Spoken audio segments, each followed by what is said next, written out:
Alright guys, I'm out here with a baitcaster. Haven't used one yet, ever. I'm astonished I haven't gotten any bird's nest yet. This is really a new concept to me. I like the idea. I mean, maybe if I get better at it, I'll really like it. I'll try, you know, until I start pulling my hair out, and then I'll have to give it up.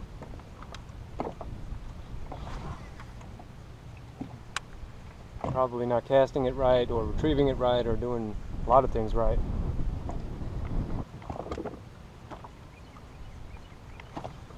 Like that to the shoreline, that's pretty good. I'm also getting used to this rod here, this McCain rod. It's got micro eyes. I don't know if you guys are familiar with that, but the eyes on the rod are so small. And if you have a knot, like from the braid to the leader, you got to keep it short, otherwise it won't pass through the eyes, no matter how tight a knot you make. Kind of dig the baitcaster though, it's okay. I like that you can stop the lure because your thumb is always on the brake, so you can stop it short if you think you're going to go into the trees or something. I'm out here on the bass radar and I've got no anchor, so I wish I could stop the little boat as easy as I can stop that lure. That'd be nice. If I had my power pole, maybe. Nice day though. It's almost Memorial Day weekend and it's nice and calm now. It's going to be a zoo this weekend. I'll probably just stay on the boat or do some projects on land. Speaking of which, you know, living on the water, I have met quite a lot of interesting people. Here are a couple of interesting people that I've met.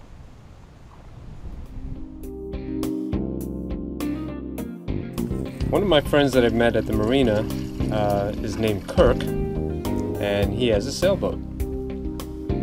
Kirk was always making fun of me because I have a motorboat and I have to put a lot of fuel in it.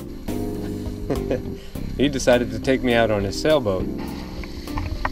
This was actually the very first time I was out on a sailboat. That's Kirk there at the wheel. Kirk is an excellent skipper. He takes his boat out quite often. I think his boat is about 37 foot. He definitely knows a heck of a lot more about sailing than I do. And it was nice to have him show me the ropes.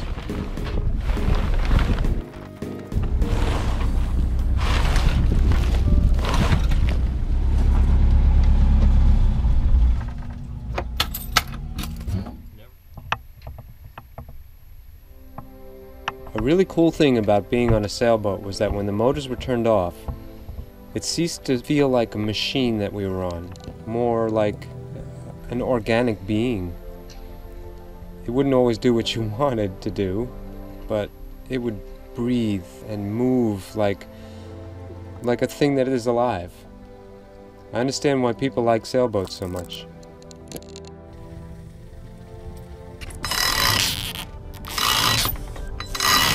It takes a little coaxing and a little bit more work, I think, than a motorboat, but on a vessel like this you can go wherever you want.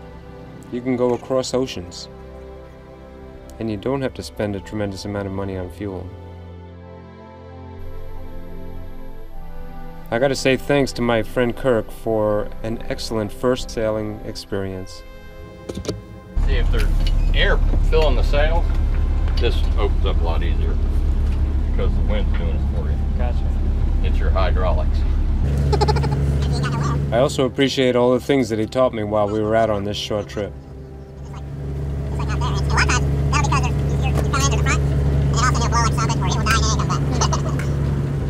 Let's see what the inside of a sailboat looks like. These are nice stairs. Yeah, I need to refinish.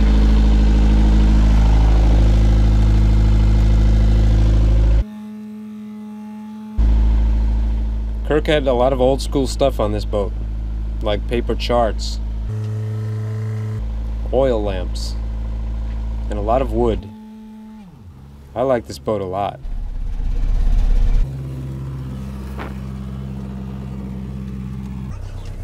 Everything about this boat was ready for a long voyage. A self-sustained long voyage. It was starting to make me believe that sailboats were actually pretty cool.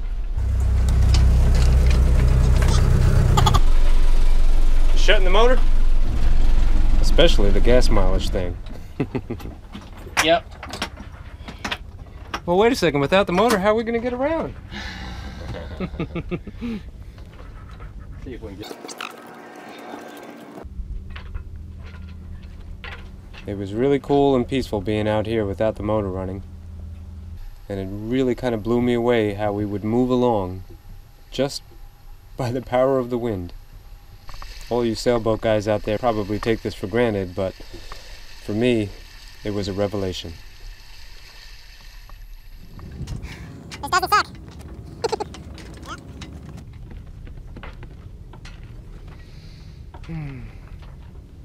I don't know if I'm ready to give up the motorboat just yet, though. Yeah, this is not the best for... You got a long trip, you might as well just... Take it. You better be. You better not have any appointments. Right? Don't have an agenda. That's what it's all about, though, huh? When you're on the water, you shouldn't be in a rush. That's right. Now, another friend of mine took me on a ride on something that he owned that went just a little bit faster. Let me introduce you to my friend Phil. There's water in there. Here you go. Okay. That's a little heavy.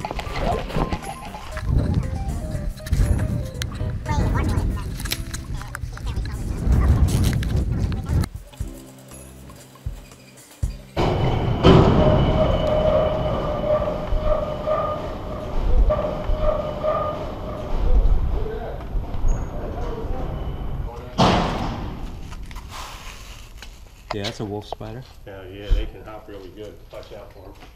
Okay. Phil had threatened to take me up on his plane quite a lot, and today was finally the day that we were going to go fly around. I must say I was just a little bit anxious. This is a little tiny plane, very small.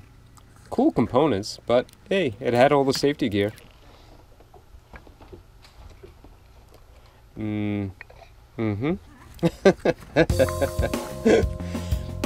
This plane weighed, I think, about 1,600 pounds, and Phil was able to just grab it and pull it around by himself.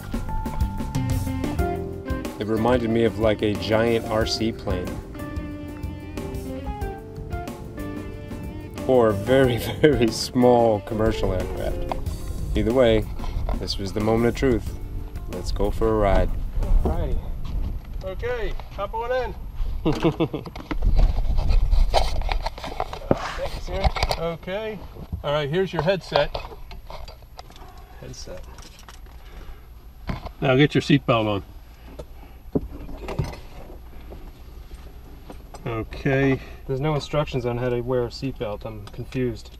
All right. Oh, it goes in the buckle? Yeah. Make sure it's tightened up. Here we go.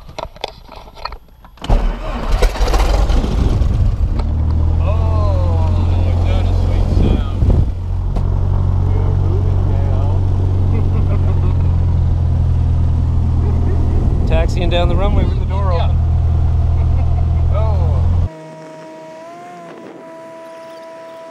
Alright, we got Phil. We're taxiing down the runway.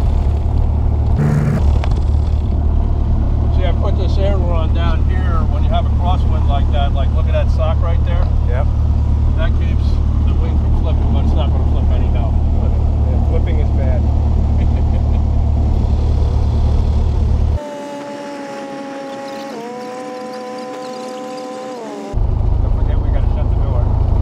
I got another checklist. Okay. Because I'm stupid, I can't remember anything. I have faith in you, Phil. Okay. Alright, now, let me put her up to 1,000 RPMs. We got that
flight plan for today for Phil and myself was to leave out of Wauchula and fly over the marina where I keep my boat. And it took us about an hour to drive to Wauchula, but it was going to take us a lot less time to fly back to the marina. First of all, we didn't have roads to contend with. We could just make a beeline for it. It was a very small plane and very bumpy, though, I'll tell you. You felt every little pocket of air as the temperature changed, and it was a hot, muggy day. And we were doing, what, 144 knots, which, if you can do the math, is really fast. It was quite a plane. Small, but it was getting us where we needed to go.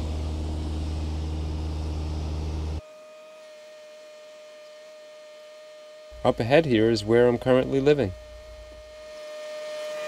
Hey, I can see my boat.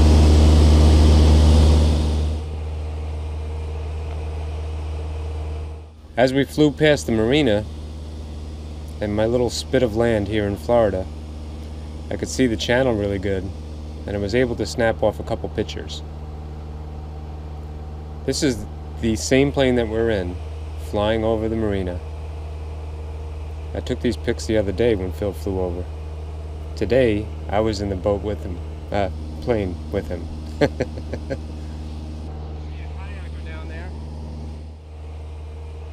Things look awful different from up here. The world seems a lot smaller.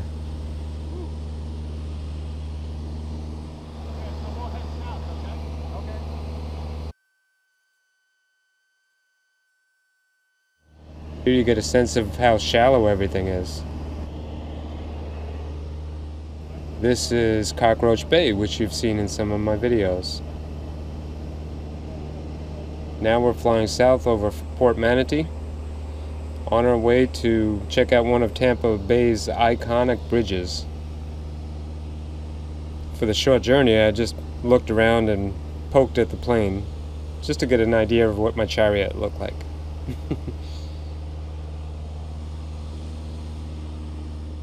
There you can see the bridge, which took like no time to get to.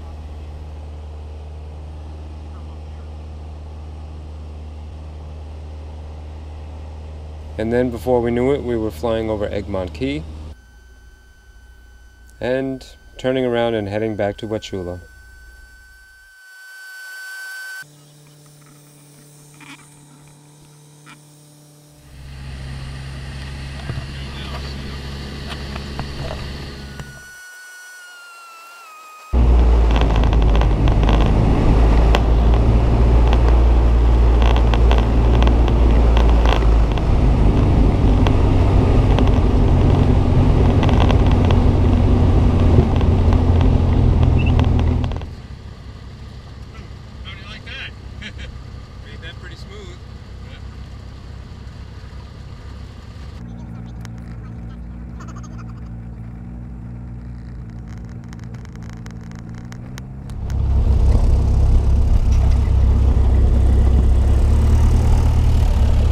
Not often they let me open the door while we're still moving.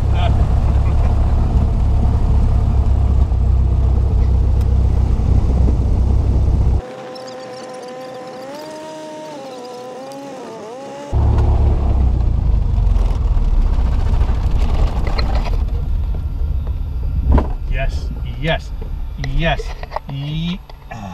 Damn it. Catch. Alright, turn that off, turn that off, turn that off, turn that off. Alright, got that turned off. There you go. Thanks for the ride. Oh, no problem, man. That went pretty fast. Huh? That went fast. Did it seem to go pretty fast? Yeah, it did. Wow.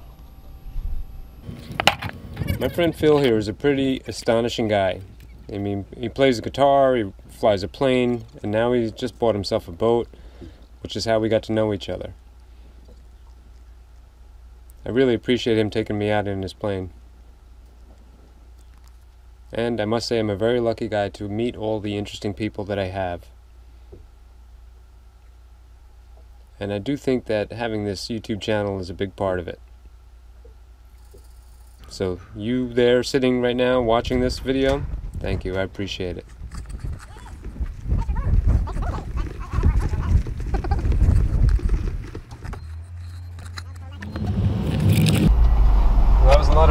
Will. Thanks for taking me.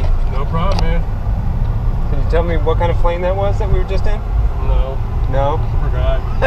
It's the one with the wings and the It has wheels? wings and tail and wheels that go up and these, you know, Uh-huh, they take okay. off. My friend the comedian. It's a Mooney 201 A Mooney 201. or N20J. Pretty cool little plane, man. That was definitely a lot of fun.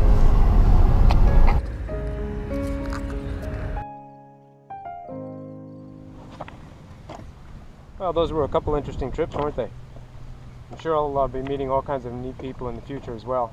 And I've also gotten a lot of nice things, like the rod, the reel, and a few other little things that I've gotten in the mail, like this pen that I got from somebody. This gift that I got in the mail was sent to me by Joe Collins, who calls himself a pensmith. He makes these from scratch. I think his company is called Southern Pen Company. It's pretty cool. Looks like a bullet, and the part that makes the pen come out looks like a rifle. It's definitely the nicest pen I've ever had. That's very appropriate given Memorial Day weekend is coming up, and maybe I'll write something down with that pen. I'm also going to fly the flag that was given to me. I don't know if you guys know, but I was given this awesome flag. The flag that you see here flying over the tiki that I flew this Memorial Day weekend, I actually flew over the U.S. Embassy in Baghdad, Iraq on the 4th of July in my honor. Crazy, huh? Truly amazing stuff. Well, I hope everybody gets a chance to get out there on the water this weekend. You may not see me out there, but I hope if you do go out, you have fun and you're safe. And I'll see you guys next time. Now, if you guys are subscribers and you stay tuned, you'll see what I catch with this baitcaster. There he is, huh? That's the very first fish I've caught with a baitcaster. Pretty neat, huh?